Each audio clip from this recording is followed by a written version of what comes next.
அனைவருக்கும் வணக்கம். அனைத்து பென்ஷன்தாரர்கள் மற்றும் ஊழியர்களுக்கு ஒரு முக்கியமான செய்தி.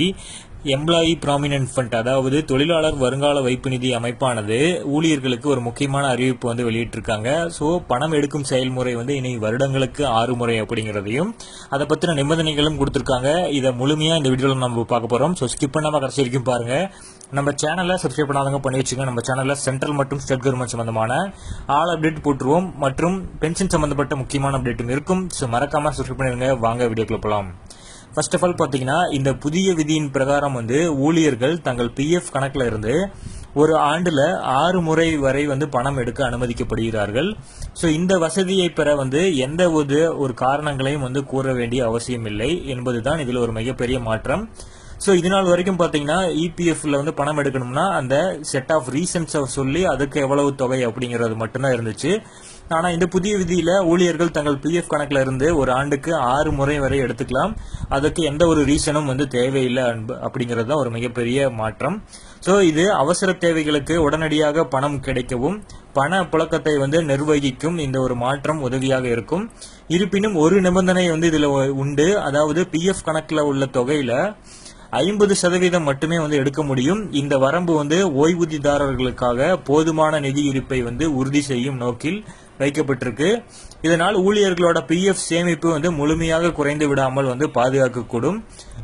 ஸோ தற்போதுள்ள இந்த வசதிகள்லாம் என்ன அப்படிங்கறது பார்க்கலாம். அதாவது பிஎஃப் பணத்தை எடுக்க தற்போது என்னென்ன வசதிகள் இதுல இருக்குன்னு பார்த்தோம்னா, திருமணம், அதாவது பிஎஃப் கணக்குல குறைந்தது 7 ஆண்டுகள் உறுப்பினராக இருந்தால் அவரோட கணக்குல இருந்து 50% வரை நீங்க பணத்தை எடுக்கலாம். கல்விக்கு பாத்தீங்கன்னா கல்வி செலவுக்காக 50% எடுக்கலாம். இதற்கும் குறைந்தது 7 ஆண்டுகள் உறுப்பினராக எடுக்க வேண்டும். அதுவே வீடு வாங்குதல் மற்றும் கட்டுதல், ஸோ இதற்கு பிஎஃப் எவ்வளவுன்னு பார்த்தோம்னா, கணக்கில் இருந்து தொகையில குறைஞ்சது 5 ஆண்டுகள் பணி அனுபவம் இருக்க வேண்டும். ஸோ மருத்துவ அவசர உதவிகளுக்கு பாத்தீங்கன்னா இதுக்கு எந்த ஒரு வரம்பும் இல்லை. ஸோ வேலை வாய்ப்பின்மை, ஸோ வேலை இழந்துட்டாங்க அப்படிங்கிற பட்சத்தில் 1 மாதம் வேலை இல்லாமல் இருந்தால் அவருக்கு பிஎஃப் கணக்கில் இருந்து 75% தொகையை எடுத்துக்கொள்ளலாம்.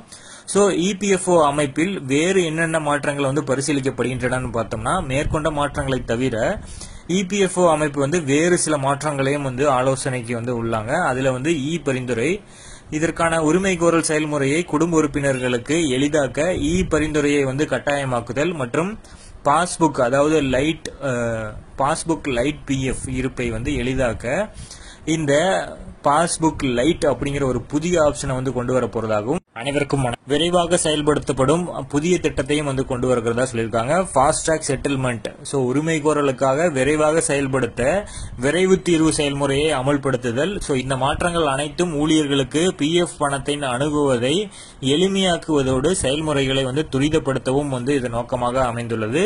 ஸோ இது மிகவும் வரவேற்கத்தக்கது தான். ஸோ இது ஊழியர்களுக்கும் பென்ஷன்தாரர்களுக்கும் ஈஸியா இதை ஆக்சஸ் பண்ணிக்கக்கூடிய வகையில தான் இதை செட்டில் பண்ணுவோம் அப்படிங்கறதையும் சொல்லியிருக்காங்க. ஸோ பொறுத்திருந்து பார்ப்போம். இபிஎஃப்ஓ தரப்புல இருந்து ஏதாவது ஒரு அப்டேட் வந்துச்சுன்னா நம்ம சேனல்ல நம்ம போட்டுட்டே வருவோம்.